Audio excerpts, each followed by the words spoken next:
conditioning and relationship are different. Absolutely different. Because I agree with you, religion will condition you. Sometimes, through religion, your relationship is going to be conditioned.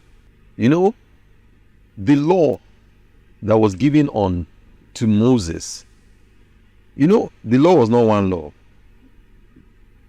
If you read the Leviticus, they give them many laws. Under Leviticus 19 was where it says, do not mark your body. Tattoo. So that's what say tattoos, right? In just a few verses before then, it says, don't wear garments of different apparel. So you cannot wear cotton. Mixed colors. We don't even got to colors.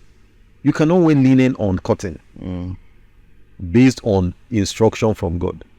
That was a conditioning now. And before Christ came, they were living by those, and if you break it, punishable. So even got to a time they were even breaking it. It was the law. Fence law. So they now put the law under 10. Don't forget that the reason why the law was even broken, that Moses destroyed it, was because they went to worship Baal. So you're telling me, so Baal was a representation of an antagonist to Yahweh. So anytime Baal comes up, it always vex. So yes, conditioning is religion. So it's left for us to accept it or not accept it. But religion permits you, even relationship permits you to accept it. Just like you tell your child that you are Ojuju and bear just to scare him, to condition him to align. To fear. Because you like the person. Now, when Moses was taking the Israelites, the word boundaries. So the Israelites were coming out of Egypt. Listen to this story with an open mind. We'll probably check the Bible again. 19. They are coming out, and then God called Moses. You know what he told Moses? I want to talk to my people. I've been talking to you. I want to talk to them one-on-one. To show you that God was not coming in spirit. Everyone will see, whether you've seen, whether you are small, whether you are young, as long as you have eyes, you will see him, you will hear him. He now give him instructions. Tell the men to seclude themselves, tell them to wash their clothes, give them condition. I'm God. So when they are coming, they will physically prepare. He didn't tell them come tomorrow. He said he will come in 3 days. You know that's conditioning. He can actually come immediately now, but some will just buy.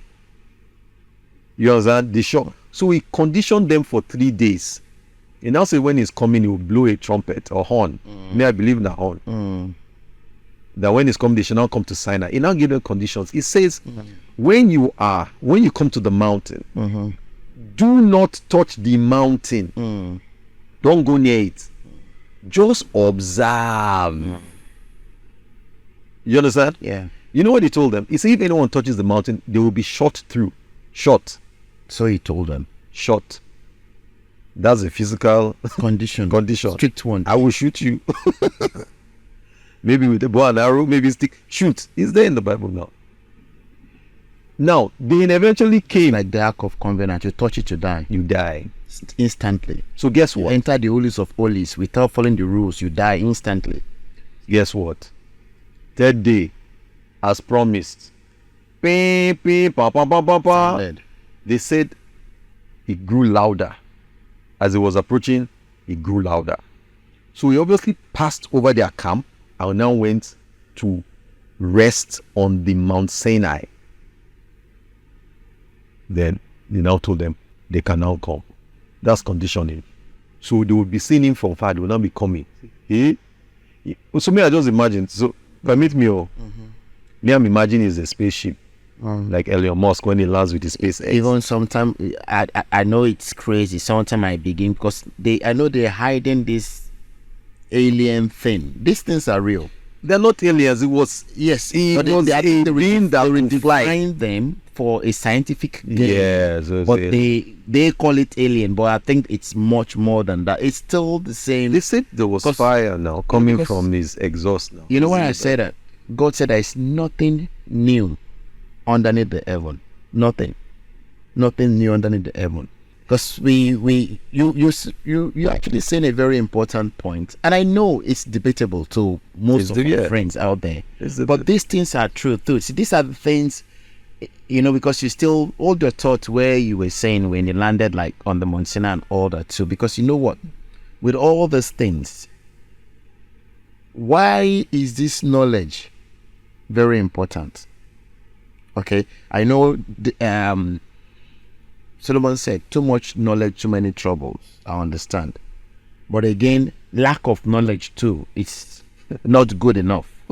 When you have certain knowledge, like you were saying now, either you want to look it from a religious perspective or relationship perspective, it enhances your approach in a way. Thank you. Are you getting what I'm saying to you? I get it. All that you're saying is because obviously I'm opening you up to tell me your call, but by your fruit, knowing you personally, I'm not saying you're perfect, but it's a reference to God in your life.